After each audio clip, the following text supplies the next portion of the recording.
এটাই তো তৃণমূল। দিদি আসছে আজকে, কালকে রাত্রে দিদি আসবার আগে মহড়া দিতে হয়েছে। আজকে তারা কি করবে না করবে, রাতে চুল্লু পানের ব্যবস্থা হয়েছে। এবার যে গ্রুপ প্রশাসনের ক্ষমতায় আছে, যারা বহরমপুর মিউনিসিপ্যালিটিকে লুটছে, ডাকাতি করছে,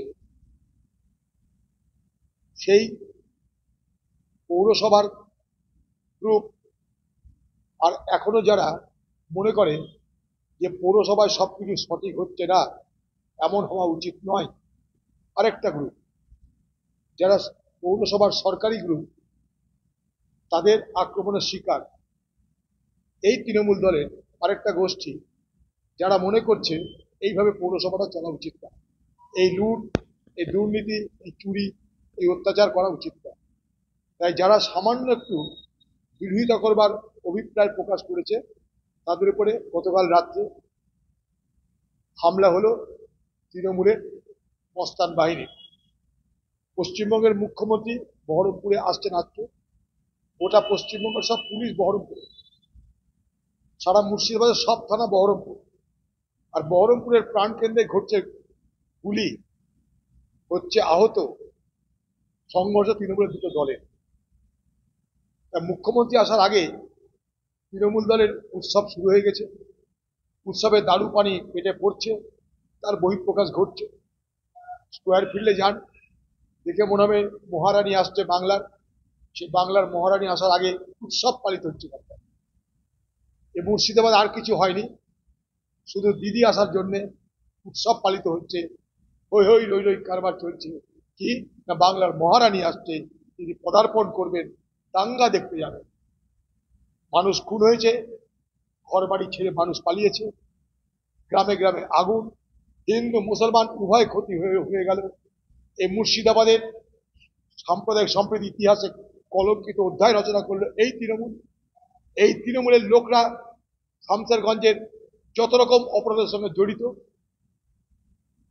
শামসেরগঞ্জ জুড়ে মুখ্যমন্ত্রী আসার আগে তোলাবাজি শুরু হয়ে গেছে, ক্ষতিগ্রস্তদের পয়সা দেওয়ার নাম করে।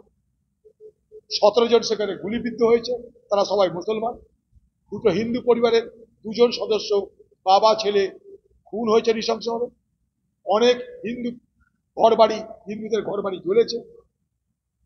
ধুলিয়ানের শহরের ছোট্ট একটা অংশে কিছু মুসলমান যারা সবজি বিক্রেতা, মাছ বিক্রেতা, তাদের দোকানে হামলা হয়েছে।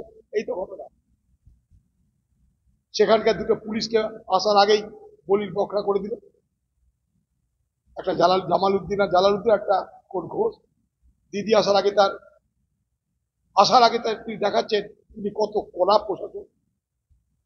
তাই দুটো সাধারণ অফিসারকে বসিয়ে দেওয়া হলো। কুলু খাগড়ার প্রাণ যাচ্ছে কেন? এসপি তারা কোথায় ছিল? আরো বড় বড় অফিসাররা তারা কোথায় ছিল?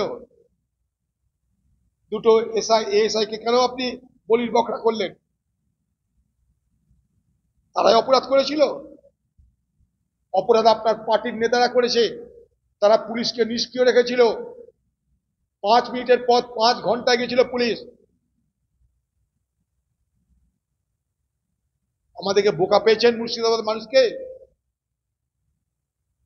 যা বুঝাবেন তাই বুঝবো?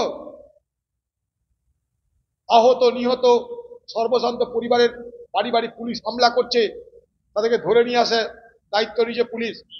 মুখ্যমন্ত্রীর সভায় তাদেরকে উপস্থিত হতে হবে। বাড়ি বাড়ি হামলা করছে পুলিশ মুখ্যমন্ত্রীর সম্মান বাঁচানোর লক্ষ্যে।